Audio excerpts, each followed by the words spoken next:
মুক্তিযুদ্ধের সমস্ত শহীদদেরকে আমরা সম্মান করি, তেমনি এই সকল শহীদদেরকেও আমাদের সম্মানের সাথে স্মরণ করতে হবে এবং তাদেরকে রাষ্ট্রীয় স্বীকৃতি দিতে হবে। কোটা সংস্কার আন্দোলনের ধারাবাহিকতায় জুন মাস থেকে আন্দোলন শুরু হলো, যখন সরকার আবার কোটা বহাল করতে চাইল। সেই আন্দোলন কিন্তু তখনও কোটায় সীমাবদ্ধ, কিন্তু যেই মাত্র এর উপরে আক্রমণ করলো, প্রথমে রাজাকারের নাতিপুতি বলে, তারপরের দিন যখন ছেলেমেয়েরা বেরিয়ে আসলো এবং তারপরে যে হামলা এবং কি ঢাকা মেডিকেল কলেজে ঢুকে যেভাবে অত্যাচার করা হলো, এবং তারপর দিন ইতিহাস সৃষ্টি হলো যখন আবু সাঈদ রংপুরে, ওয়াসিম চট্টগ্রামে তারা নিজেদের জীবন উৎসর্গ করলেন অসাধারণ বীরত্ব নিয়ে। তখন এই স্বৈরাচার ফ্যাসিবাদ যে ভয়ের রাজত্বটা তৈরি করেছিল সেটা ভেঙে গেল।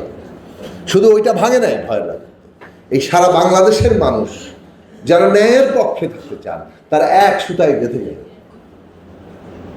এবং 17 তারিখ গায়েবানা জানাজা পড়তে দেওয়া হলো না ঠিকঠাক মতো।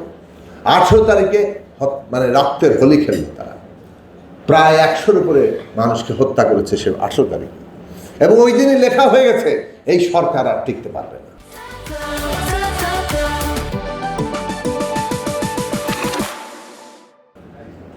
আমরা 19 তারিখে আমাদের দল এবং মঞ্চের পক্ষ থেকে বলেছিলাম যে এক দফা তো আমরা অনেক আগে ঘোষণা করেছি, এবং ওই এক দফা এখন আবার নতুন করে তুলতে হচ্ছে যে এই সরকারের পদত্যাগ ছাড়া বাংলাদেশে আর কোনো মুক্তি নাই। কারফিউ জারি করলো, কি অত্যাচার! এমনকি ধরেন সিনিয়র রাজনৈতিক নেতৃবৃন্দদেরকে গ্রেফতার, আর নির্বিচারে ছাত্রদের, শ্রমজীবী তরুণদের, এমনকি শিশুদের, বৃদ্ধদের, সেটা বাঙালি, চাকমা, মারমা, হিন্দু, মুসলমান সকলের গায়ে গুলি, এবং কি ভয়ঙ্কর অত্যাচার! 30,000-এর মতো আহত।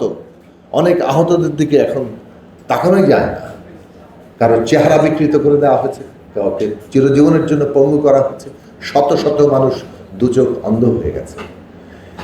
এই কারণেই বলি যে উত্থানের জায়গা তৈরি হয়েছে, যারা এরকম জীবন উৎসর্গ করে সমষ্টির স্বার্থে তাদের দায়িত্ব পালন করতে এগিয়ে এসছেন, এর চেয়ে মহত্তম কাজ আর কিছু নাই। ফলে একটা জনগোষ্ঠী যদি সত্যিকার অর্থে এগোতে চায়, সে তার পুরো জনগণের, কওমের স্বার্থে যারা সামনে আসেন তাদেরকে সবসময় সামনে তুলে ধরতে হয়। এই দীর্ঘ সংগ্রামে যারা গুম, খুন, হত্যার শিকার হয়েছেন এবং সবশেষে জুলাইয়ে শাহাদাত বরণ করেছেন, তারা প্রত্যেকেই আমাদের কওমের স্বার্থে, আমাদের জনগোষ্ঠীর স্বার্থে লড়াই করেছেন। কাজেই তাদেরকে যেমন মুক্তিযুদ্ধের সমস্ত শহীদদেরকে আমরা সম্মান করি, তেমনি এই সকল শহীদদেরকেও আমাদের সম্মানের সাথে স্মরণ করতে হবে এবং তাদেরকে রাষ্ট্রীয় স্বীকৃতি দিতে হবে। এবং সেটা আমাদের জন্য, যারা শাহাদাত বরণ করেছেন তাদের কিন্তু আর এখন কোনো কিছুতে কিছু এসে যায় না। যদি আমরা এগোতে চাই তাদেরকে সেই মর্যাদায় নিতে হবে, তাদের পরিবারকে সেই মর্যাদার জায়গায় নিতে হবে।